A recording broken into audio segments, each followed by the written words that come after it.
الله الرحمن الرحيم.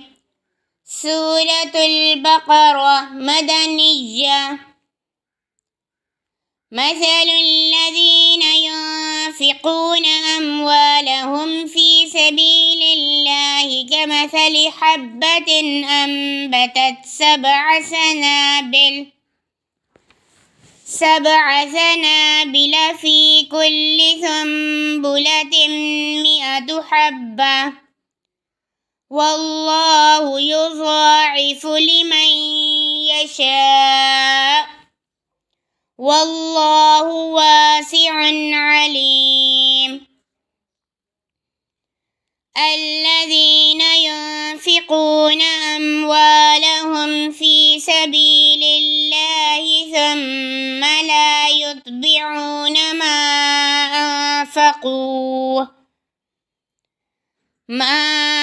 أنفقوا منا ولا أذى لهم أجرهم عند ربهم ولا خوف عليهم ولا هم يحزنون.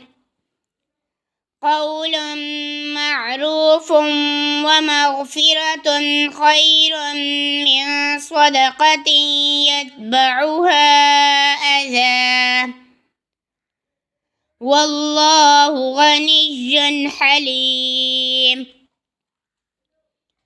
يا أيها الذين آمنوا لا تبطلوا صدقاتكم بالمن والأذى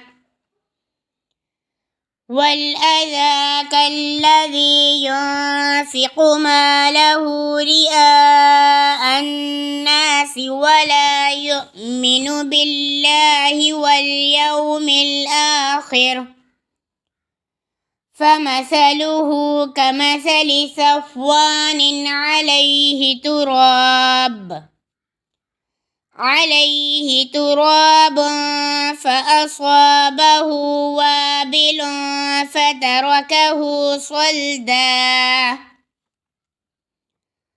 لا يقدرون على شيء مما كسبوا والله لا يهدي القوم الكافرين. ومثل الذين ينفقون أموالهم ابتغاء مرضات الله وتثبيتا من أنفسهم كمثل جنة بربوة أصابها وابل فآتت أكلها ضعفين فإن لم يصبها وابل فطل والله بما تعملون بصير. أيود أحدكم أن تكون له جنة من نخيل وأعناب تجري من تحتها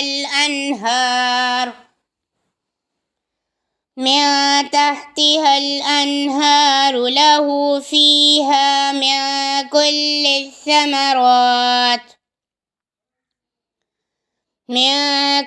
الثمرات وأصابه الكبر وله ذرية ضعفاء فأصابها إعصار فيه نار فاحترقت كذلك يبين الله لكم الآيات لعلكم تتفكرون. يا أيها الذين آمنوا أنفقوا من طيبات ما كسبتم ومما أخرجنا لكم من الأرض ولا تيمموا الخبيث منه تنفقون ولستم بآخذيه إلا أن تغمضوا فيه واعلموا أن الله غني حميد. الشيطان يعدكم الفقر ويأمركم بالفحشاء والله يعدكم مغفرة منه وفضلا والله واسع عليم. يؤتي الحكمة من يشاء ومن يؤت الحكمة فقد أوتي خيرا كثيرا وما يذكر إلا أولو الألباب.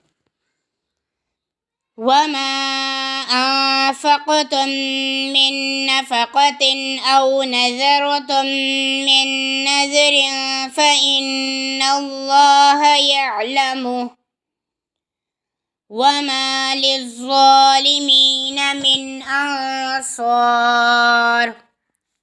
صدق الله العظيم.